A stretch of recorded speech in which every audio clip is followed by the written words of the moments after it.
Mr. Rick. Finally, we Hi. see you again. Welcome back. Thank you.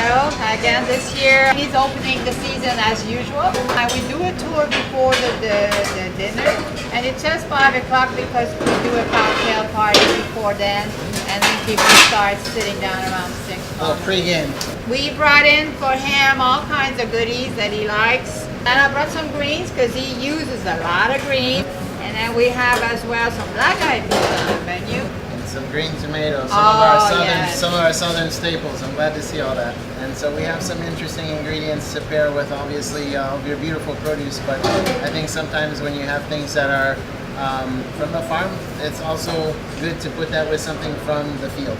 And Yeah. that way you have a good, you have a good expression of, of a place. We're going to be doing always a reception, so we're going to start that with some of our charcuterie, which is house made here.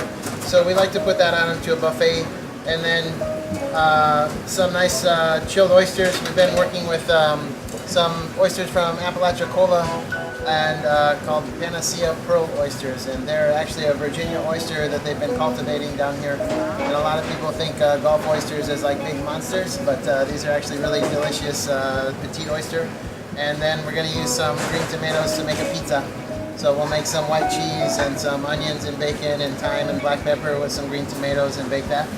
And then for the actual sit-down portion, the first thing I wanted to do was to play with some of these squash and actually roast them over some embers while we're there.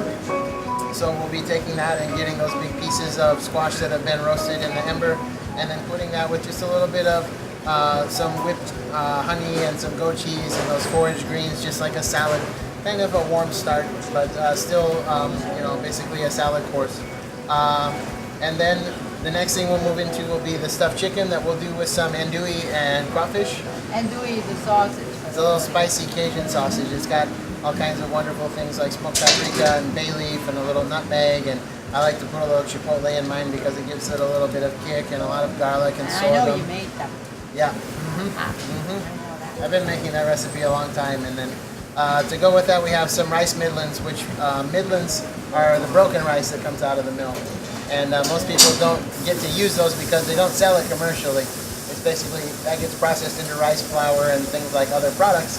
But the old way is that you would actually use those, and they would cook that like they would cook grits.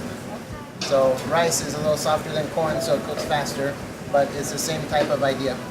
And then to go with that, we'll do some black-eyed peas and pot liquor. So we'll have maybe some smoked ham hocks and all of that inside of there. And then the pièce de résistance, we're going to do the pastrami style short rib. So we'll have some big beef short plate rib, those big brontosaurus looking ribs that we'll cook in the smoker, rubbed with molasses and black pepper and coriander. And so we'll do that nice and fork tender. And we'll have just some simple collard greens and some cornbread to go with that. So, and then as we mentioned, dessert we'll do buttermilk panna cotta, which is my favorite, especially if it's a little warm. I love that chilled buttermilk, and then do that with some hazelnuts and squash. And I think that'll be just the right menu. Then we have wine to go with the with the meal. So in between, Gotta have some wine. Yes, Franny is always there on top with mixing us some nice good wine this year. So thank you. Well, looking forward to another good one. I know, me too. We'll see you real soon.